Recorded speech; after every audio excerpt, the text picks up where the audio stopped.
folks, and thanks for tuning in to yet another MouthFist podcast. I'm Steve Saunders. I'm Ryan Speck. And we're here to talk and shit. And actually shit, I ate a lot of hemp seed, so I'm ready to shit. How about you, Ryan? I'm good, thanks. Aw. I recommend to anybody out there, if you need to poop, hemp seed, flaxseed, and chia seeds. It'll fuck your ass up. Well, this podcast is already ruined. You're welcome. That was the sound of everyone on the internet pressing stop. Yeah, that's also, there's a contingent on the internet who enjoy poop stuff, and that's us getting a whole new demographic. And so welcome, poop lovers. We have no demographic. That's true. That's true. We lost our 3 listeners, Ryan. Yeah, we have turned off our final listeners. And we started off with Hitler, and we're down to this point. Now we're down to shit, so really nothing much has changed.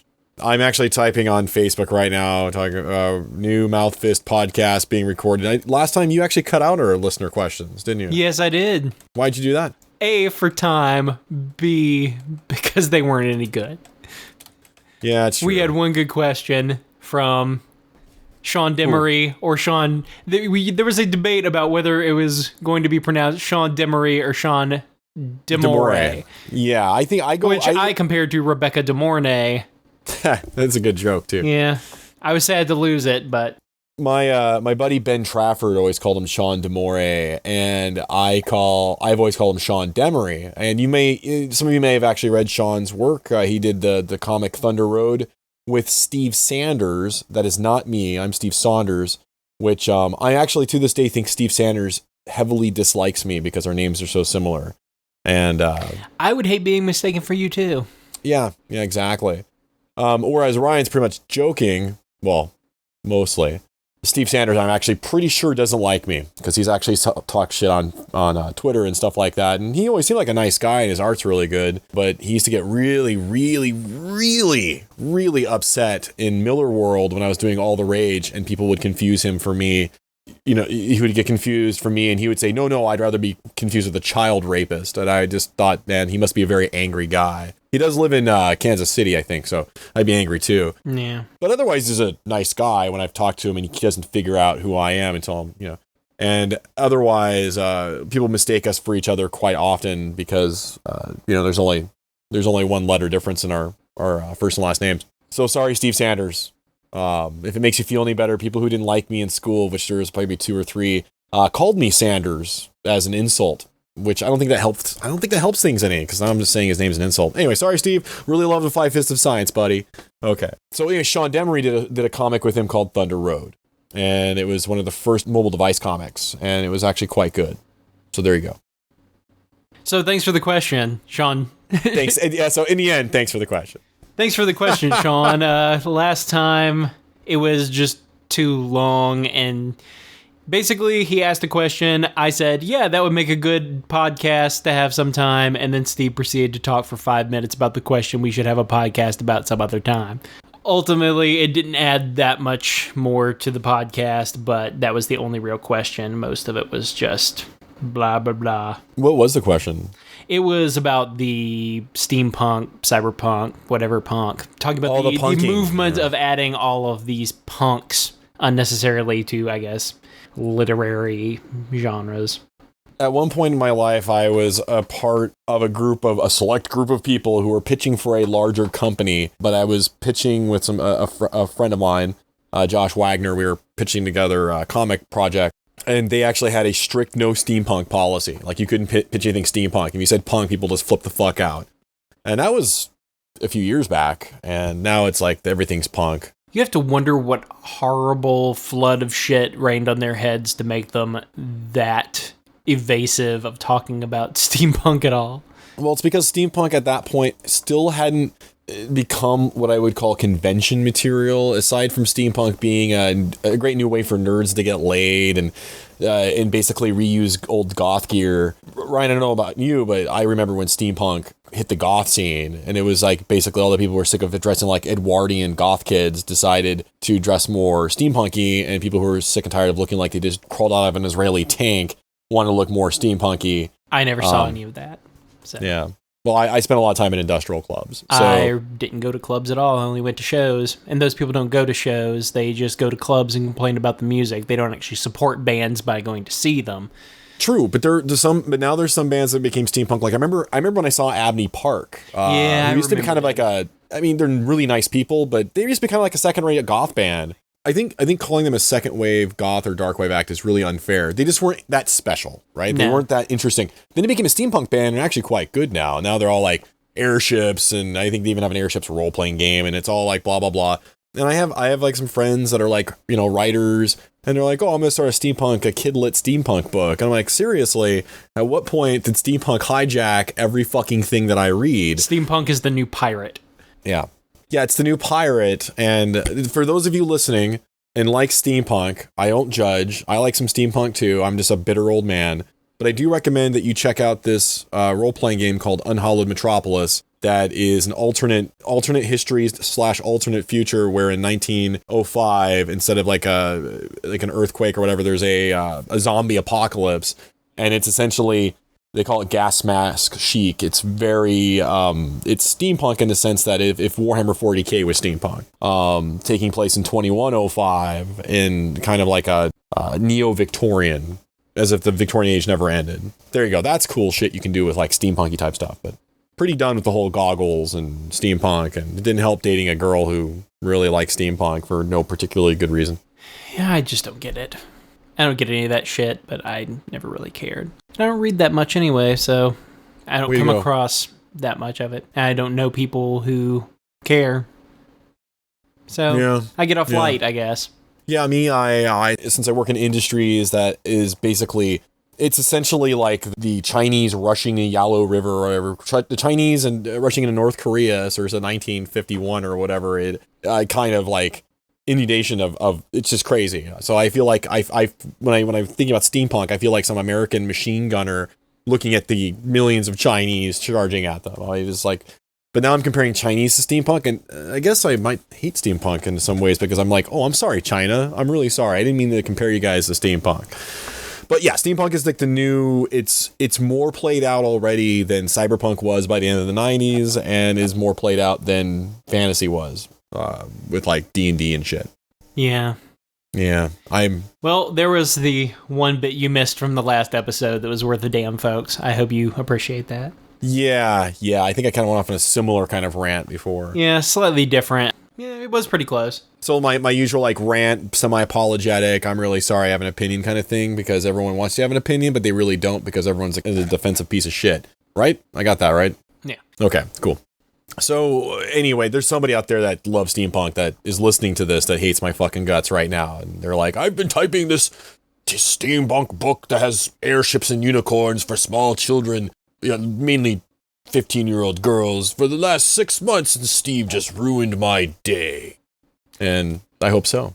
Yeah. To those people, I would say, stop. Why? Why are you doing this? No one cares. I'm thinking it's a money thing. I mean, it's as somebody, yeah. Like, I don't get it. I just don't see. I see the aesthetic coolness of some of the shit people create, but most of it is just kind of dumb. I don't know why anyone would specifically care about that as a genre in which they'd want to read a bunch of novels. It's set dressing. It doesn't really matter what takes place in the novel. It's not an indication of what the style of the writing. Well, yeah, and it's not much of the whole thing of like, I mean, you're not like this. You don't think like this. Whereas I think like a little bit more where I essentially in my brain have a dartboard of ideas, and I'm like, what do I need to write now that's going to get me the most attention as a writer? Oh, look, I'm like, and I throw the dart, bam, unicorns. I throw the dart, bam, zeppelins. I throw the dart, bam, zombies. So I have zombie unicorns flying zeppelins in a steampunk kind of environment. I've got a new series of books on my hands. I'm pretty sure you only know 8 words, and zombies, unicorns, and zeppelins are 3 of them. No, Ryan, only the internet. It's an internet thing. You have about 8 catchwords. Those are also cheese, bacon, and donkey show, which isn't really a word, it's more of a phrase. Yeah. So there's all of that. But really, I'm not going to like throw the darts and go ghosts, number 2 pencils for taking tests, and then throw the other one in. It's like Durham Red, like, and let's rip all that stuff off and turn that into a kidlit. Steampunk is basically the result of everyone trying to make a whole shitload of money. And then some of it's also a result of people who really like that shit. And at some point, it all becomes blurred.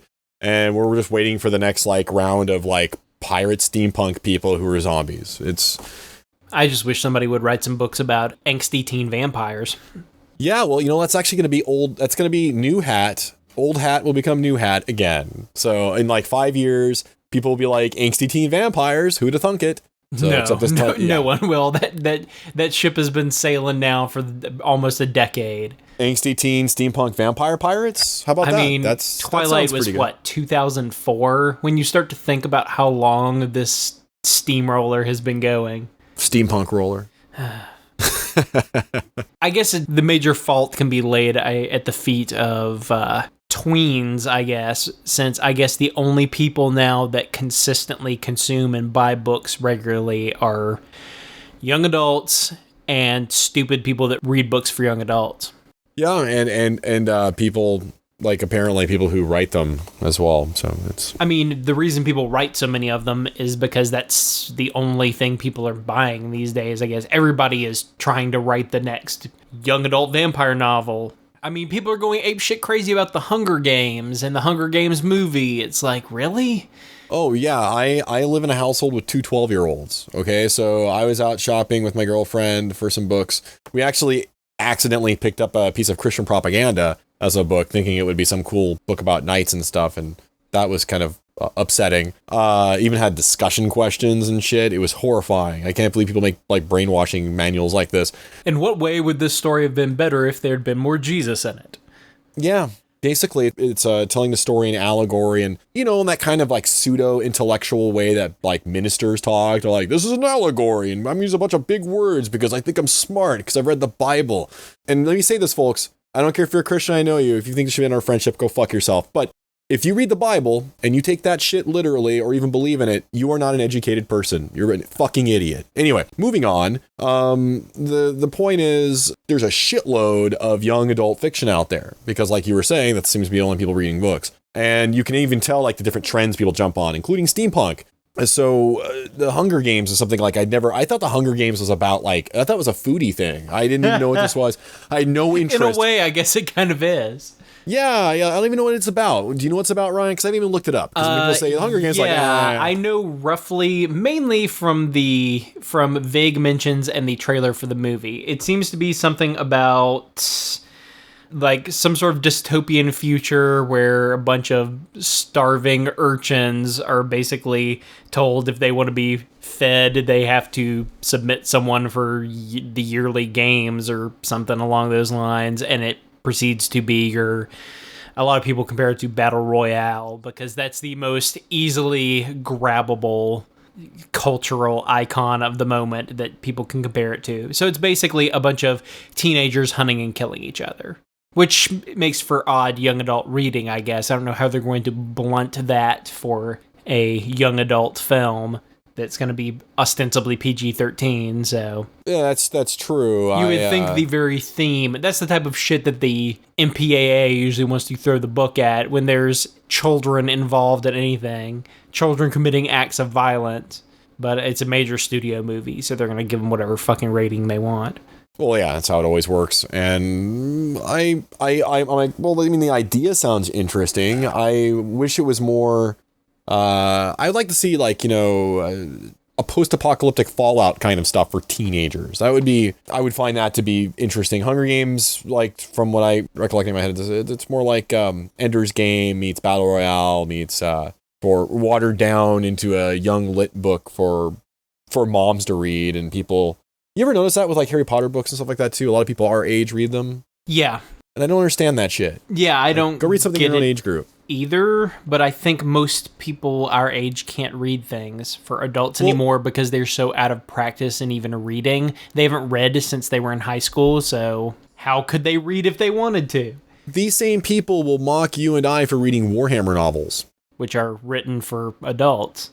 Well, they're written for, like, teens and adults. They're PG-13 usually, but yeah, I mean... I guess it's got obviously massive amounts of violence. It tries to keep the language pretty clean, but That's because we live in a culture where decapitation is totally okay. You can actually even think about fucking the next dump, but as soon as you say the word fuck, no, it is British, so you have to. The British are pretty hard on violence. They had the going back to the 80s, they had the crackdown on violence in movies where you couldn't show fucking anything in Britain. Everything from America was on the video nasties list. Yeah, it's and I'm sure that's worked out just peachy for you British people, hasn't it? So at least they finally lit up, and a lot of the movies that were outlawed in Britain in the 80s have finally been allowed in, though they still make people cut down movies additionally. Oh, Britain. Yeah, so Hunger Games, that's something that's like I'm probably never going to read or check out. Yeah. I mean, it's a trilogy of books too, which means it could be a trilogy of movies, which means they can juice that teat for all they can. Yeah, I mean, maybe there'll be cool movies too. I mean, if you say like starving kids must kill each other to survive, I'd be like, fuck yeah, I like to watch this Lord of the Flies ripoff. That sounds awesome. You know, it's actually not really much of a Lord of the Flies ripoff. Lord of the Flies ripoff when I think about it. But anyway, speaking of stuff being ripped off and turned into its own properties and everything, I hear you've been playing Mass Effect 3. Yes, got Mass Effect 3 a few days ago, and already probably 2/3 to 3/4 of the way through the game. Nice. How do you like it? I haven't played it yet, so it's good. I like it.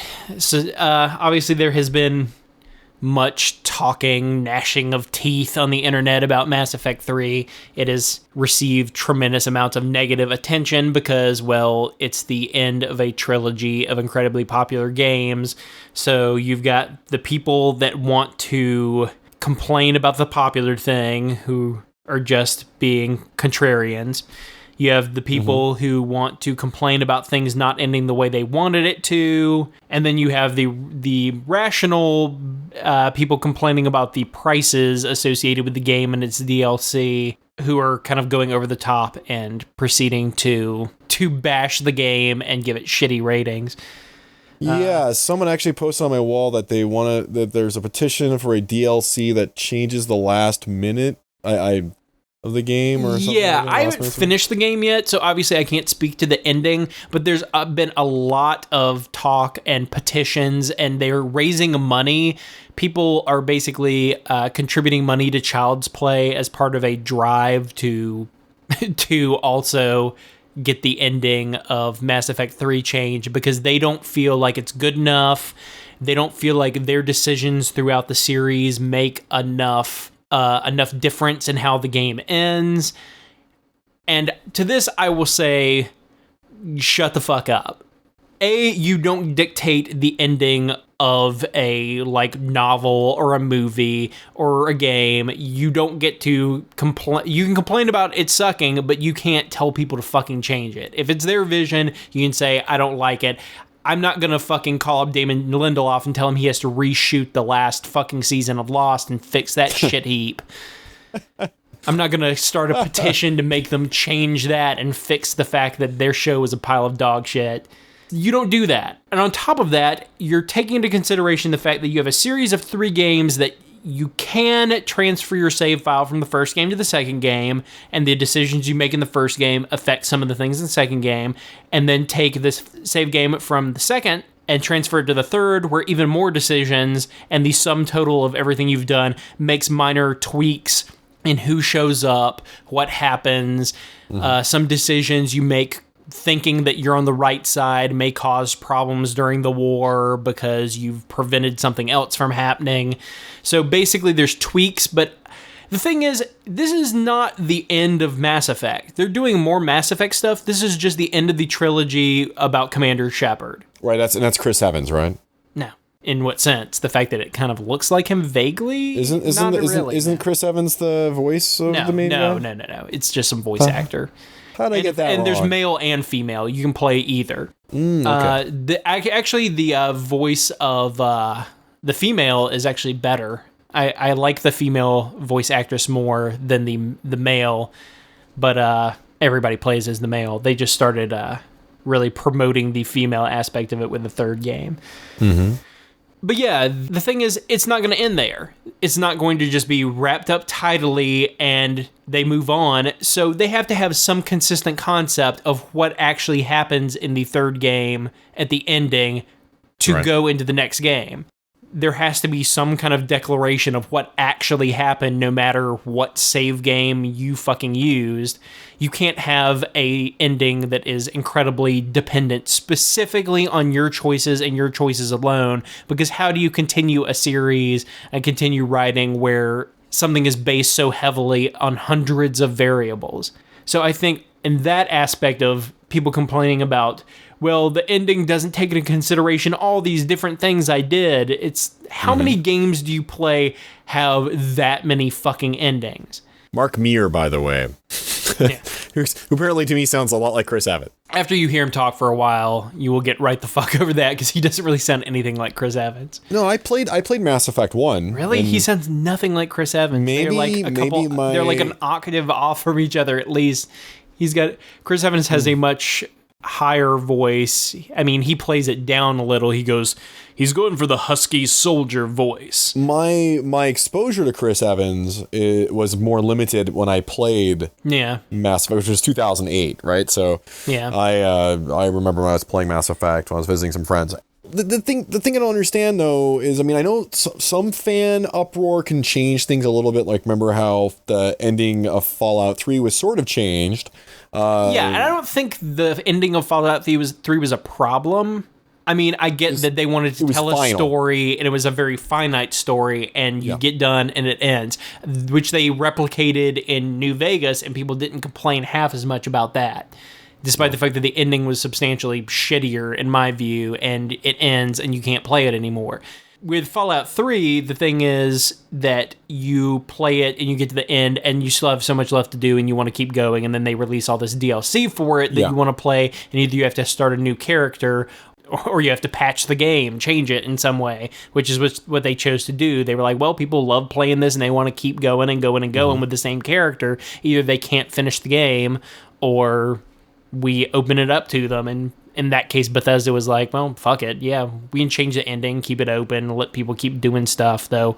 I mean, obviously, it changes the emotional tone of the ending. Do not have the main character die at the end and just... Oh, yeah, spoiler alert. I mean, what else is going to force the game to end and not let you continue, other than character death? I don't think I've ever played a newer role-playing game or computer role-playing game where I've been completely satisfied with the ending, because... you can't be, especially more open world sandbox kind of things. Like Fallout New Vegas, perfectly fine, don't care. I'm more interested, I love Fallout, like this is where Ryan and I will have a huge disagreement, because he thinks Fallout 3 is better than Fallout New Vegas, whereas I enjoyed Fallout New Vegas more than Fallout 3. I love both the games. Ryan, you don't like Fallout New Vegas, do you? It's good as far as most games go, but I find it to be incredibly mediocre as far as writing, setting, tone, like the quest decisions and faction options.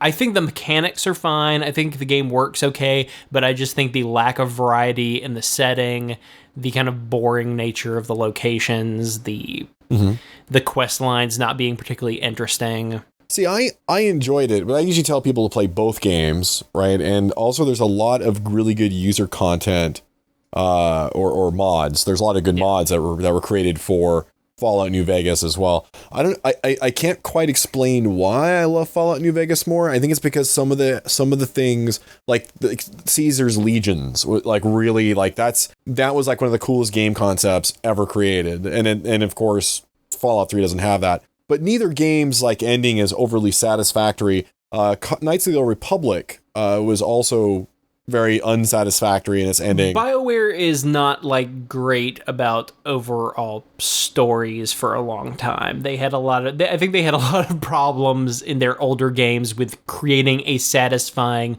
overall story for or plot for the main line of the game. They're great with dialogue and characters and side missions, but it seems like when it comes to the main central plot that runs through the whole of the game, it's kind of weak. Like, look at fucking Neverwinter Nights. Look at Neverwinter Nights 2, which had the worst ending ever. And I never played Neverwinter Nights 2 because I heard it was a buggy mess, and the game just continues to throw more and more almost unbeatable shit at you just to prevent you from getting to the ending. Pretty much, yeah, that's pretty much that sums it up. But the thing is, like, I mean, when I say unsatisfactory for any of these games, I don't mean I hated them. I don't mean that I dislike them. I mean that there always could have been something better or whatever. It's like when you leave the theater after watching a movie and you're like, that movie was good, but the last 10 minutes is It was like seeing Babylon AD in the theater where the ending was just kind of like a shrug, and it was like, okay, or whatever. even Battlestar Galactica, the TV show. There is like no way anyone could have been satisfied with that ending. Or Lost. I wasn't.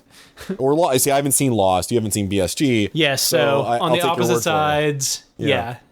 I'll take your word for it, though. And you don't want to go there, man. And the problem is, I think it's probably overall a better show with more potential to end well that just gets totally thrown out in the last season and a half, just to service an ending that they came up with before the fucking show even started.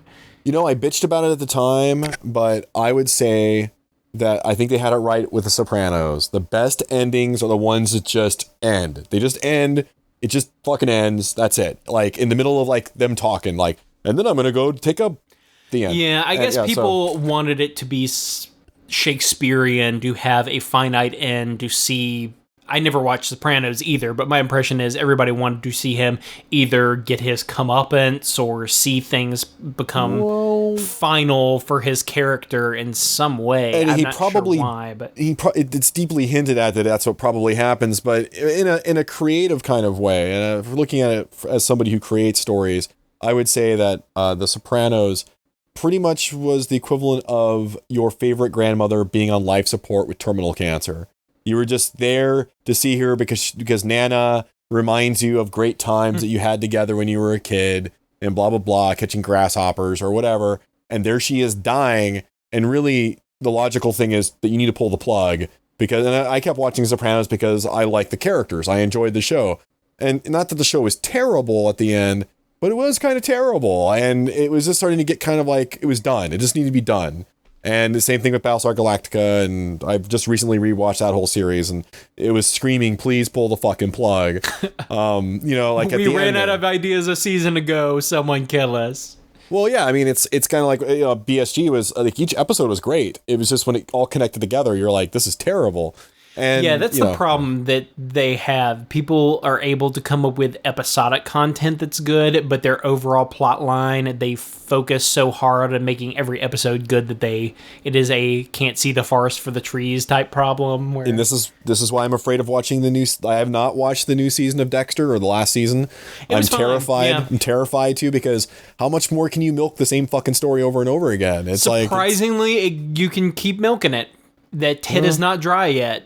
I'm terrified. It was good. You watched the season previous with John Lithgow? No, that was 2 seasons. Oh, no, with Jimmy Smits? That's Jimmy Smits. 3 seasons ago.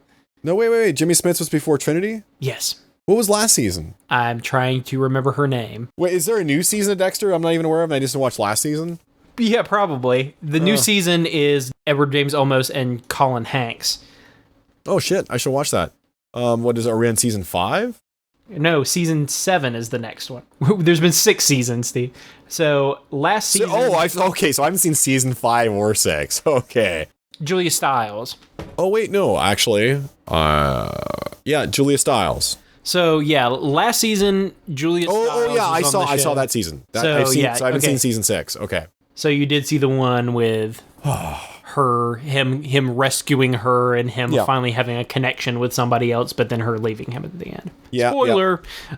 Well, yeah, I was going to say, like, and that just tells you that for everyone like me before who said Dexter's the best show ever, someone, as I say in every episode of MouthFist, someone with as good a memory as mine got confused and was like, mainly because Dexter is the creators of the show are smart and they never overextend themselves. Yeah. So they keep things pretty tight, and they've always been good about ending it in such a way that it doesn't necessarily have to go on. Though they've, for the past few seasons, they've known that they're going to have at least 2 more seasons at any given time. Yeah. I think they're going to have at least 8 seasons at this point that they've been greenlit for. Back to Mass Effect 3 though. So you would say, like, is this worth picking up? It's fun? Yes. Like, so fanboy far, shit aside. It's much less action oriented. Like the first game, you go around, you pick up a bunch of different characters to put together a team and go on your big mission. I'm sure you experienced that one firsthand. Second one, I don't know if you played, but it's a repetition. Yeah. Same thing. You go around and pick up a different bunch of characters and a couple of the original ones, interact with people, and then go on this big suicide mission to save everybody. Third one, you don't really pick up that many characters. You pick up a few, and it's really like I don't think anybody's going to be too surprised or spoiled to say that you eventually get to add Tally to your party, but you don't get her until like 3/4 of the way through the game, or maybe 2/3. I'm not sure how much I have left because I haven't fucking finished it yet, but based on the amount of main, I know how many missions there are in the main plot line, and I've only got like 2 to go.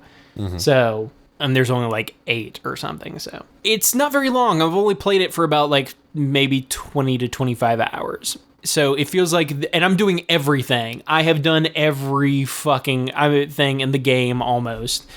Only the missions that I can't complete. So I have done a lot of stuff. I've already well over maxed out the military support that you need to get the good ending of the game.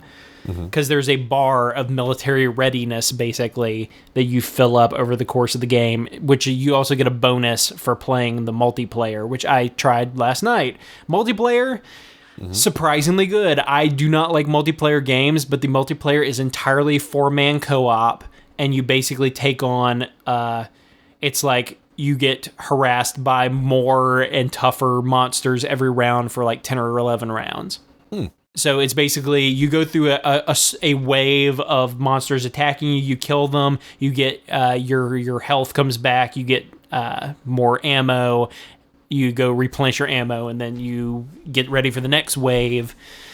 You just have to rely on everybody to kind of work together, whereas you get more points for getting kills, so it tends to be some dude runs off as fast as possible to try to find and massacre everything in the game and get the most points, whereas I like hang back and treat it like a fucking military shooter where I'm like checking all of my angles, like checking cover, like looking around, trying to like make sure there's nobody coming, holding position at a good choke, whereas the other assholes are running around like lunatics just trying to get as many kills as possible to get the most XP, because you level up your characters, and you can choose all these different classes, and each one of them is leveled up individually, though you get like credits as well, and you spend those credits buying basically what amounts to like booster card packs.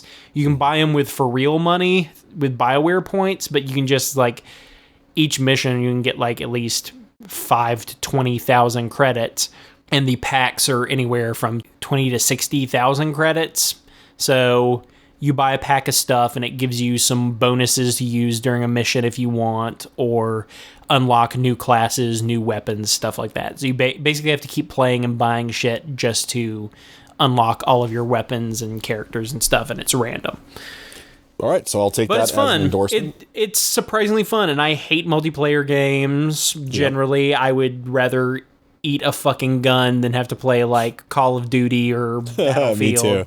I despise online multiplayer because, to everyone listening, I probably fucking hate you if I play with you online, unless you're a friend. Like, friends are different, but, you know, like, I really despise playing with strangers half the time because... Another bonus of playing on the PC is that there is no typing communication. Everything is done through voice chat, and nobody uses the voice chat. Everybody's just completely dead fucking silent for the entire game. Even if people have their like headsets on, they very rarely say anything at all. So there's very little talking in the online multiplayer on PC. The downsides of the game, if the ending does suck, then it is going to kind of suck.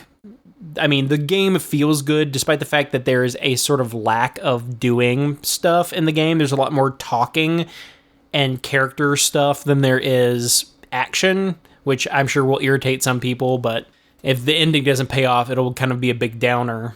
But it hits a good emotional tone, at least. People die. It's kind of sad.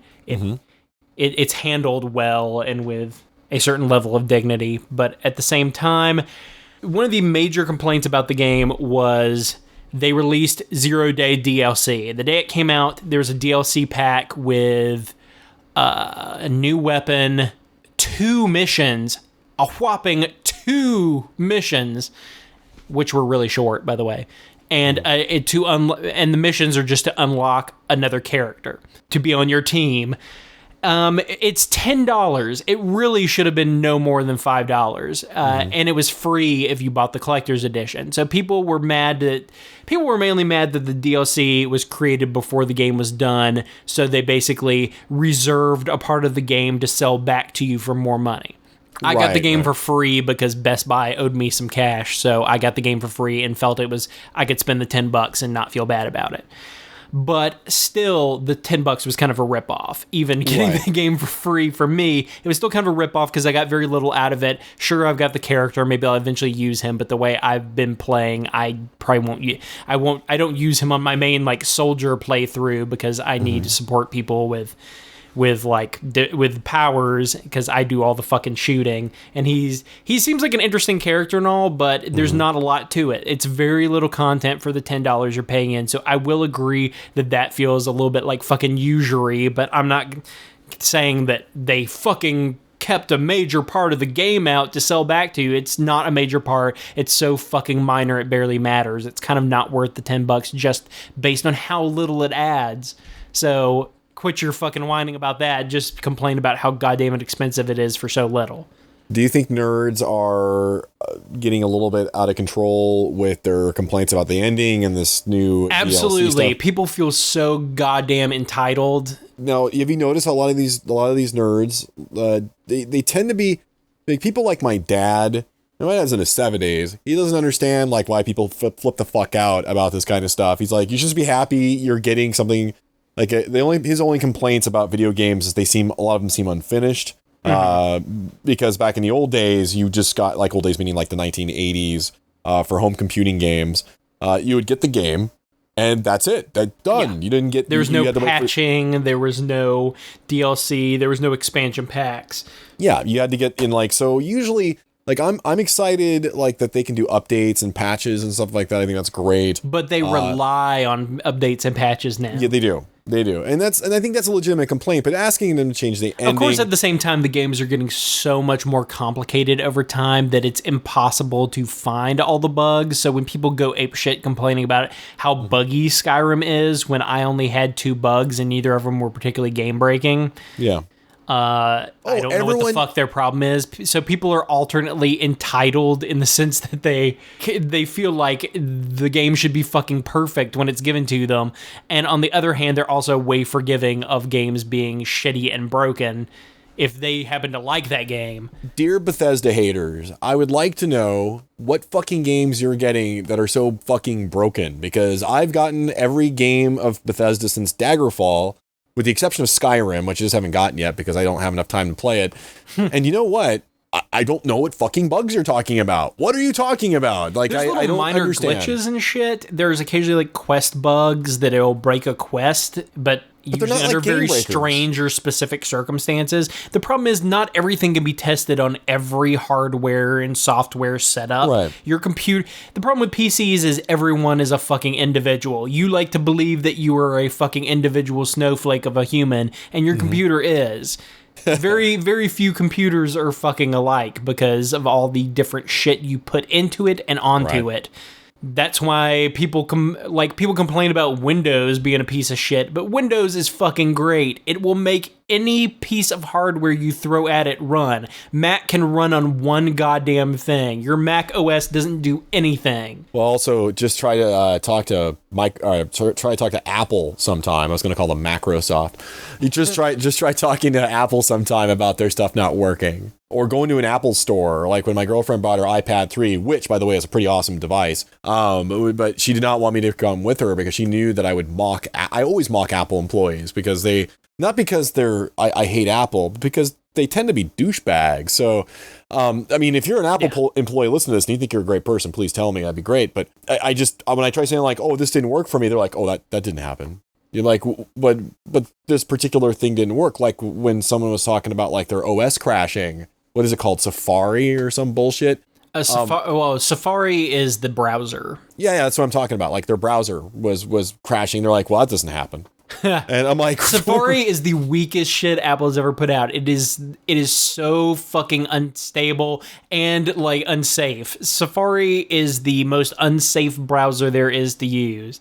You could use fucking IE 6.0 and it would still not be, it'd still be more safe than Safari. I just want to say this too, and this goes out to I'm not going to name him, but this goes out to a very particular Apple fanatic I know. If Apple's so perfect, how come people have to hire you to fix their fucking Apple products? That's what I want to know. Like, if Apple's so easy, then updating your system, no, Glenn, I'm not talking about you, you're awesome. But if you got to update your system and stuff like that, if it's so fucking easy, how come they got to hire a Mac expert? Now, that's nothing against my friend who does this, but I just want to know, because, like, how do you make a living fixing people's Apple stuff as a freelance Apple fixer when they're so perfect? Which is what I've heard, if Windows is so horrible. I don't know anybody who fixes Windows stuff like freelance, like, that makes a living at it. Anyway, so I don't understand. All I know is the fucking operating system, and sometimes they break. Okay. And I'm actually waving my arms around as I say this, because the shit pisses me off. So... Anyway, so that aside, and there's no video games for Apple, really. I mean, Steam. No, they're just like finally getting to the point that people are finally getting able to run some games again. Some people are actually trying to court some Apple users, but the problem is most of the money now, especially where Macs are concerned, is in fucking iPad and iPhone. That's games. right. And if you do get a tablet, get a fucking iPad. Like, take it from somebody who like doesn't own an iPad, but whose girlfriend does. It's a very nice fucking machine, mainly because the iTunes store or iPad store or whatever it's called is great. It's all iTunes. Yeah, well, whatever. Like, the store you have for putting shit on your iPad is awesome. It's like, I will hand them that. I got to give credit where credit's due. The new iPad 3 is a fucking amazing machine. It's amazing. So I have seen the what I call the Optimus Prime. I guess it's called the Asus Transformer Prime. That's a really nice machine too. But I own a Playbook, so that store sucks dick. Hardcore dick. So it's like not even in a good way. Not even good dick sucking. We're talking like fucking... Yeah, BlackBerry was a bit outmatched in trying to create a tablet platform. I mean, I think a lot of people are pretty satisfied with Android's tablets. If you can get a Playbook for $150, like a 16 or 32 gig one, get it. The standard price is $199 now for a 16 gig Playbook. If you can find a dissatisfied person who's selling it for $150, buy it. My Playbook is an awesome e-reader. Yeah. So, I mean, it depends on what you want to use things for. I mean, you have to take that in consideration with pretty much every technology purchase you make. If you are going to like use a computer to do nothing but look at Facebook, why buy a fucking $2,000 system? Yeah. Why buy an expensive, fancy-ass tablet just to read ebooks? So I guess they kind of got it right on Star Trek Next Generation, and every week they seem to have a problem with their ship, because they're running, obviously, on... It's like a giant iPad in space.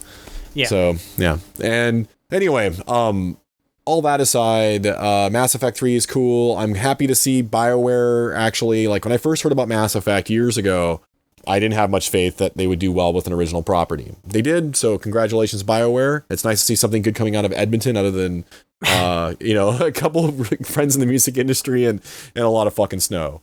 So, yeah, I'm not sure if, I mean, it's not even really that original a property. It's just they stripped all the Star Wars out of Knights of the Old Republic and made it better and added a shooter aspect.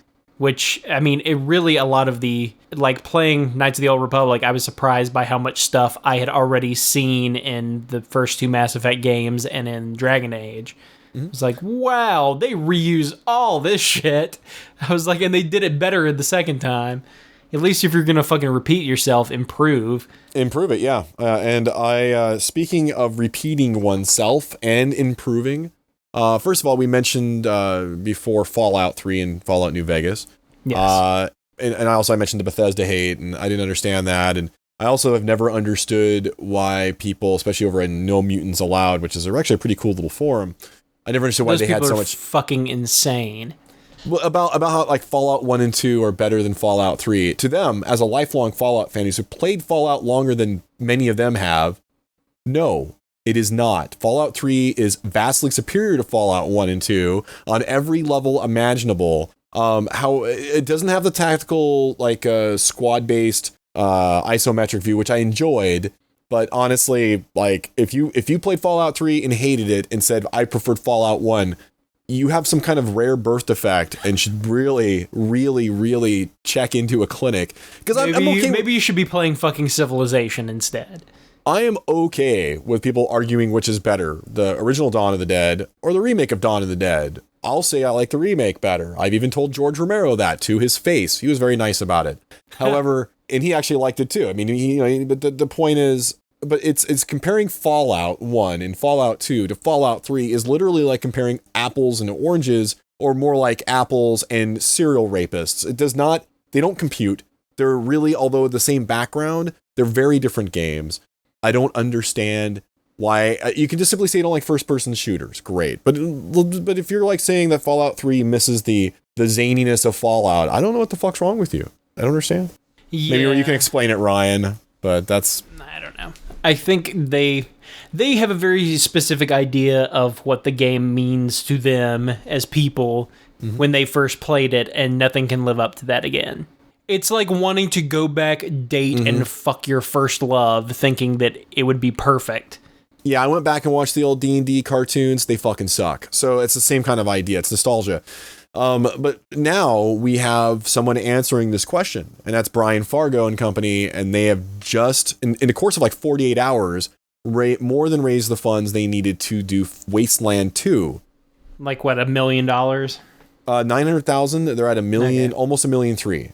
Yeah. And I'm donated. I did a $15 Kickstarter donation. I'll get a free download of the game. I think that's more than enough, $15. But some people might want to donate way more. They have some pretty cool perks. Honestly, if I had 10 grand to drop, I would have totally loved that one. That's where you get to go party with them and shit. But the point is, Wasteland 2 is to follow up to Wasteland, which was released in 1988. It was the game that Fallout is basically spun out of, because they couldn't make a Wasteland 2, and so they made Fallout, because they had to strip out all the IP and stuff. And that's basically so Fallout, the first Fallout, is essentially a spiritual successor. And then Fallout was going to be based on GURPS, and then they had to strip that out. And some people may not know that Ken St. Andre was involved with Wasteland, and he was one of the guys who created Tunnels and Trolls. So, and that, just I'm quoting Wikipedia here, the game mechanics are based directly on those used in the role-playing games Tunnels and Trolls and Mercenary Spies and Private Eyes, created by St. Andre and, of course, Michael Stackpole. Which, by the way, Michael Stackpole is back, because now he's like a famous sci-fi writer. And Michael Stackpole and Ken St. Andre are back, and they're on board. And I watched the video today on the Kickstarter site explaining Wasteland 2 with Brian Fargo giving his presentation. And they are totally capitalizing on the Fallout 3 hate. They really are. They are really capitalizing on it.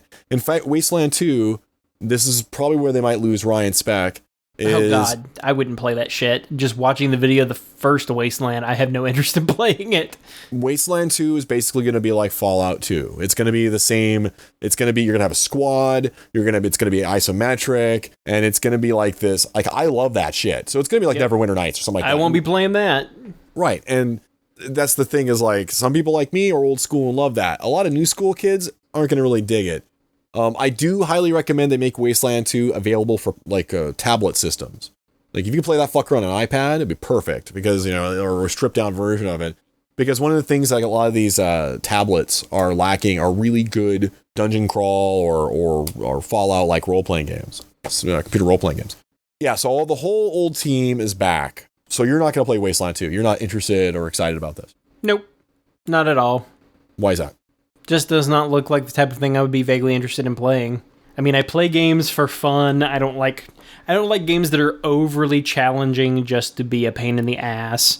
Like, I was trying to play Deus Ex Human Revolution, And I just don't get it. A lot of people really love that game, thought it was the game of the year for last year. I don't know what the fuck they're smoking. The game is not that interesting. The story sucks. Oh, come on. Everyone told me that Deus Ex 2 Invisible War was like the greatest fucking game ever made. That's funny because everybody hates Deus Ex Invisible War now. And for the past few years, it's been nothing but talking shit about how awful that game was.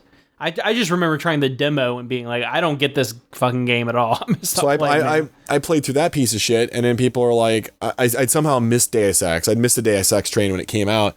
So I played Deus Ex. And I'm okay with playing retro games at that point of Deus Ex 2. Deus Ex was kind of a retro game.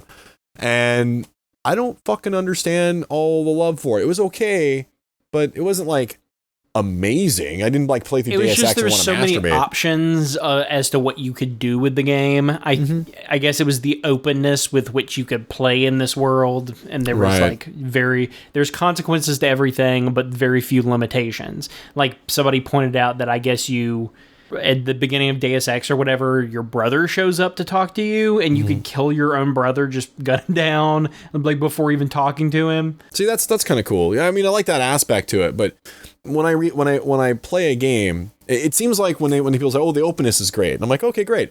I like openness in a game. I like sandbox type things." But also, if there's a storyline involved, that story has to be well written.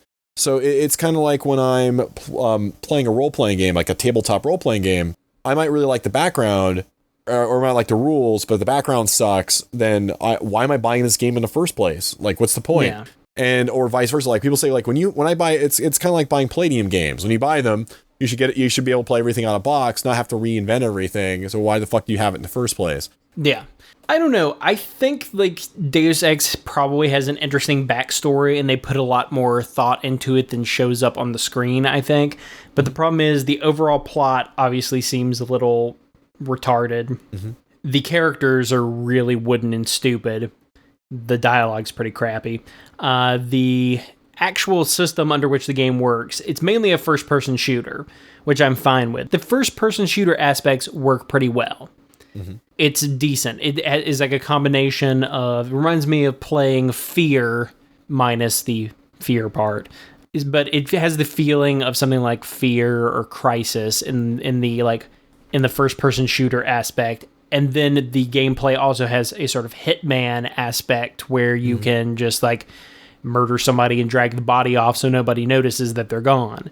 Okay. So it has those two things, but then on the back end, you have like an inventory that you can only fill up with so much shit, and a role-playing like stat is sort of like unlocking different abilities for your character system that doesn't really feel like it does all that much.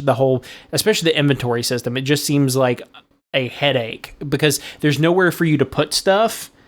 You have no like stash. In most games, you would have a place to drop your shit off and pick it up if you want to change out stuff. There's none of that in the game. It's suffering from Diablo 1 syndrome.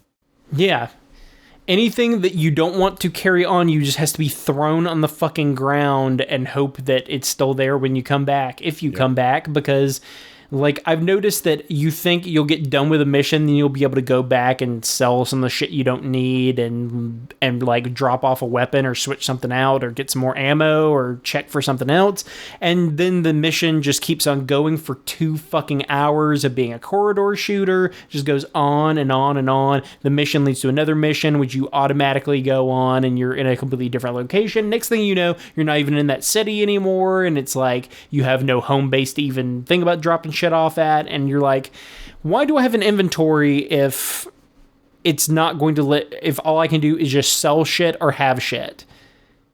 Why give me a limited amount of space? And it's like blocks where you've got, fortunately it auto arranges it for you to a certain degree, but you're talking about like arranging shit in your gun taking up like, and the pre-order bonuses, if you happen to get those fucking suck because on your first mission, all of a sudden, half of your inventory is automatically full of like guns it gives you. And it's like, Jesus Christ, I can't pick up anything because I'm full of guns that I can't use because there's no ammo for them in these levels. It's just kind of infuriating. And I was like, I'm getting kind of tired of this game. Oh, Mass Effect 3's here.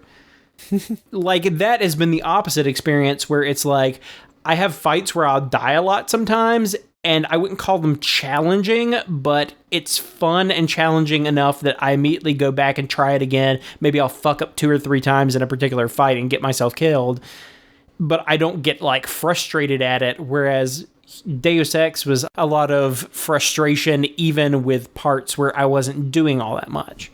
Right. In fact, the doing nothing was a lot more frustrating than the parts where I was like running around through corridors, sneaking around, shooting people in the face.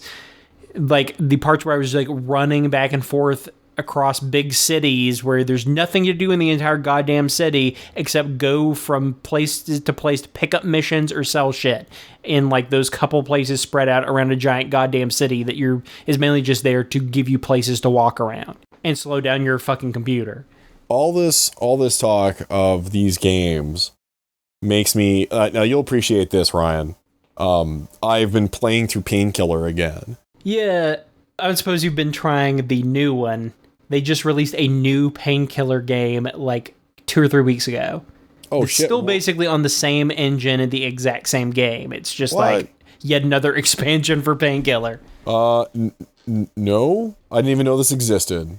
Yeah, they keep re-releasing the Painkiller, but not as interesting, I guess. Oh, well, that's okay. Noted. I'll check it out. But Painkiller had the expansion Battle Out of Hell. Then they released a second game called Overdose, which was supposedly it was. Well, actually, it's an expansion. You can get the original. You can get the black edition of Painkiller which has Battle Out of Hell and Overkill, I think. And then there's Resurrection, which is like a sequel to the first one in a way. And then Redemption, which was a weird thing. Apparently it was originally a mod that got released as a whole game. And now there's a new one called Painkiller Recurring Evil, which is an add-on to the original game with 5 new levels.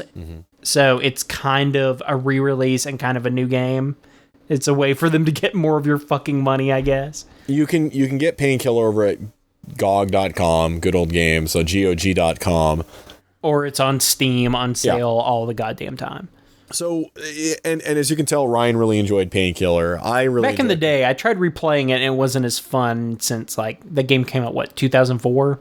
Yeah, it's not as much fun like 6 or 8 years later. My desktop is rather slow, and when I'm writing stuff, I want to take a break and I just want to kill things. Painkiller is just perfect for that. The thing is, like, it makes me want a game that is similar to, say, Mass Effect, but with the background of Painkiller, or that same kind of like, or Fallout. That's like I want a game like Fallout New Vegas or Fallout 3 or Mass Effect, but like Painkiller, not necessarily like Heaven Has a Hitman kind of shit, but that same aesthetic, right? Just insane. Just insane with demons and undead. Can I have that, please? Speaking of which, you kind of get that with Serious Sam, with with the same level of crazy. But also Diablo 3 is coming out finally. Not bad. I've known about the development of Diablo 3 for just 7 years. What fucking year is it? Yeah, 7 years. Yeah, I mean, and everybody's known about the development of Diablo 3 for like the past 3 years. I mean, it was supposed to come out like 2 Christmases ago, people were saying, and now it's finally got an announced release date for mid-May. I saw it played at Penny Arcade Expo 2 years ago. And shit, these guys, like, putting out a new Diablo is like me trying to put out a new column or something, except worse, because there's millions of dollars involved. It's like, there should be 4 Diablos by now. There should, it's not that difficult to make a game like that. Now, I know... Especially since a small company made Torchlight in minimal time. One of the guys that worked on Torchlight made Fate, the sequel to Fate, then worked on Torchlight, and now they've almost got Torchlight 2 done in the time that they've been working on Diablo 3. And don't forget Divine Divinity and Beyond Divinity were both done, which are basically really cool versions of Diablo 2. More of a CRPG version of Diablo 2, which I recommend to anybody who likes those kind of games. I liked the Fate games, but Torchlight was really good. I'm actually figuring that Torchlight and Torchlight 2 will probably be better than Diablo 3 when it finally comes out. Well, that's the thing, is like, why they should be working on Diablo 4 and Diablo 5 by now. Now, I understand, like, this is like definitely like a fan type thing where you're like, oh, well, why can't you get it done? And then, of course, this will lead to people saying, but it's well, Blizzard. Steve, they take their fucking sweet ass time with everything. They didn't release it last year because they released StarCraft 2. They want to fucking milk up all your money. They don't want to release like StarCraft 2 and Diablo 3 in the same year because that's fucking insane. So it's all that, very and apparently shrewd. they haven't been done with it. Like, I just heard a while back that they were saying that they're almost done working on the content for the game. It's like, are you fucking kidding me? You're still writing at this point? You know what? I'll just come out and say when I talk to some, I don't even want to hint who I talk to at all, but they were fucking done with it 2 years ago. That's all I'm saying. Okay. So they're pretty done with it then. I don't understand like what happened to make it undone in 2 years, but yeah. So like whatever, like that's cool. I firmly believe, like I understand I make fun of people who say 9/11 was an inside job, but I do believe that marketing conspiracies are far more common in the video game industry. So they're essentially, you know, they didn't want to release StarCraft 2 and Diablo 3 in the same 2-year cycle. That's all. Well, I mean, they're kind of doing it anyway because they were about to release the second part of StarCraft 2 since they divided it up into 3 games instead of releasing all of it as one game.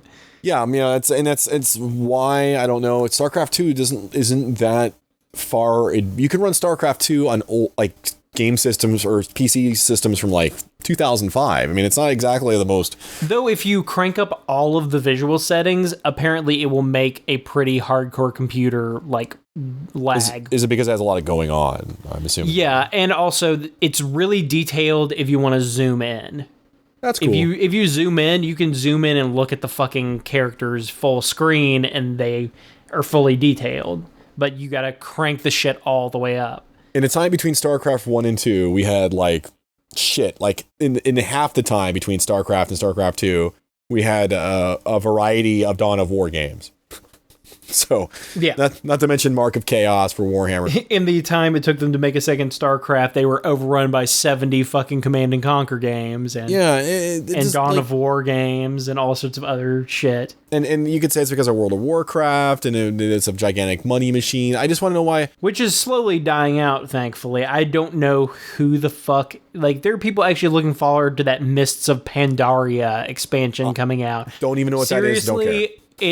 Kung Fu Panda, the MMO expansion. Yay.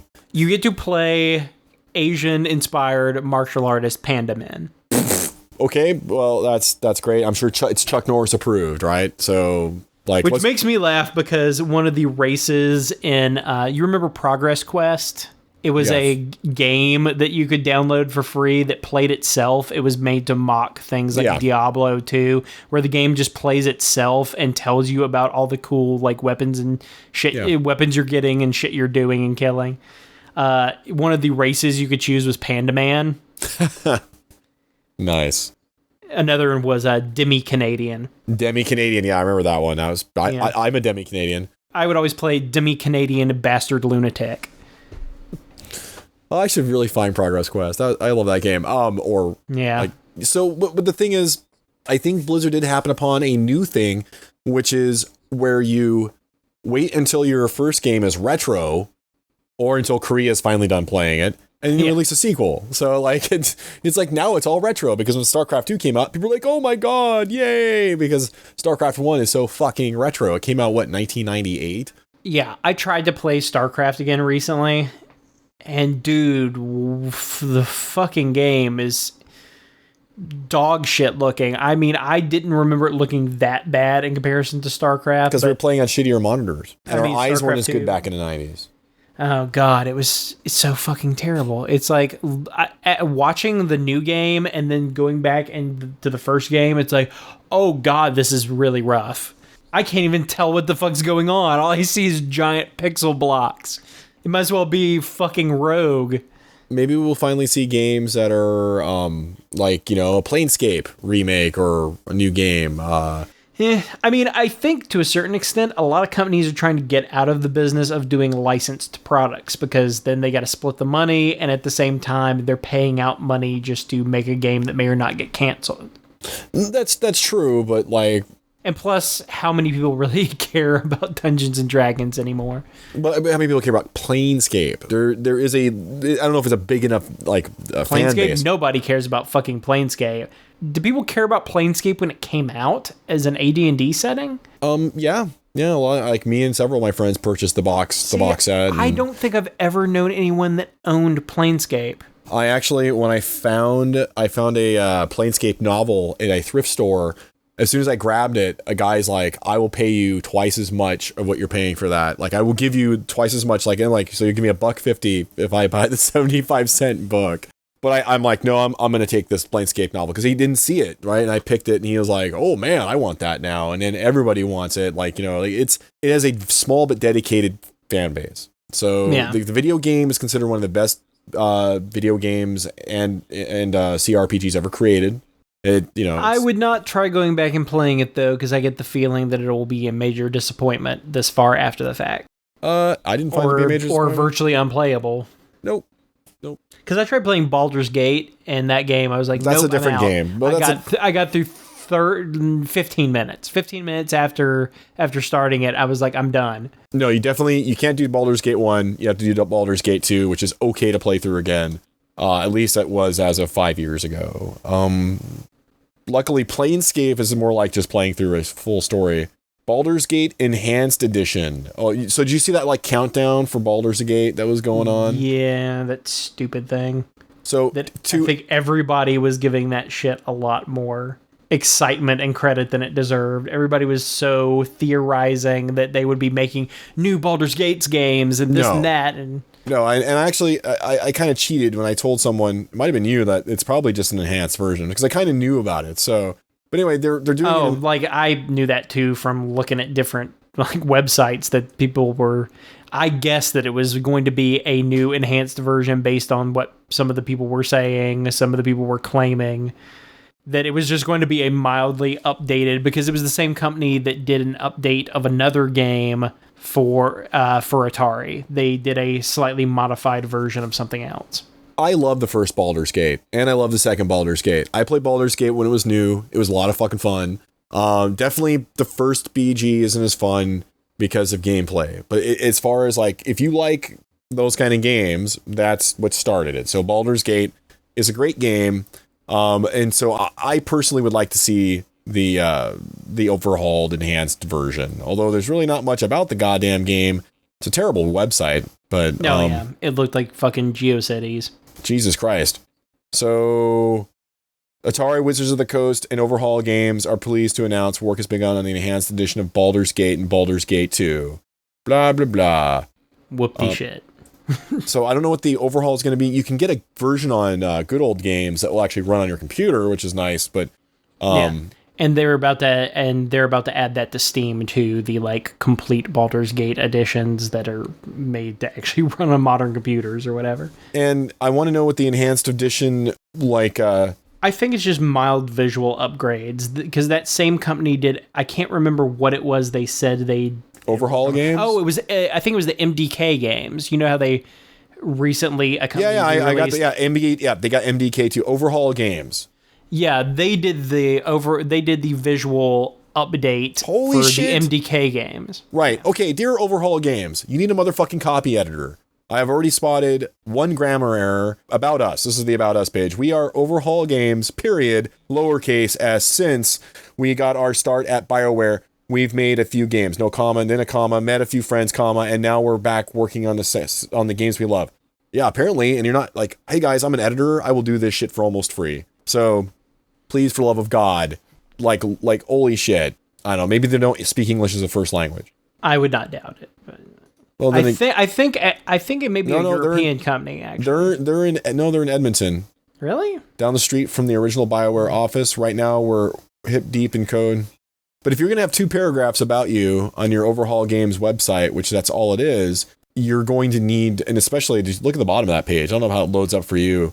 So, I mean, I fully support what these guys are doing, and I'm sure they're great people, but the copy editing is incredibly important. So anyway, that's just what I noticed. For a static page that is just a landing, so you think they could have just fixed that fucking text. Maybe looked at it before adding it to the HTML page. Maybe I'll, like, if I remember, I'll email them a little, like, I go, please put this in place of this. It'll take me seconds. I'm a professional editor and copywriter, so for the love of God, get this fucking right. Anyway, it sounds like I'm harsh, but it's one of my pet peeves. So, well, I don't know what the hell we're talking about. I just wanted to bring up the whole Baldur's Gate thing, and then they're enhancing them, and everyone's excited, and blah. Old games, overestimated. Painkiller's still fun. I'm still enjoying playing through it. Tune in next week for the continuation of this overlong episode in which Ryan and Steve continue to talk about Stakeland and Prometheus, as well as Steve rambling incoherently about religion. Thanks for listening.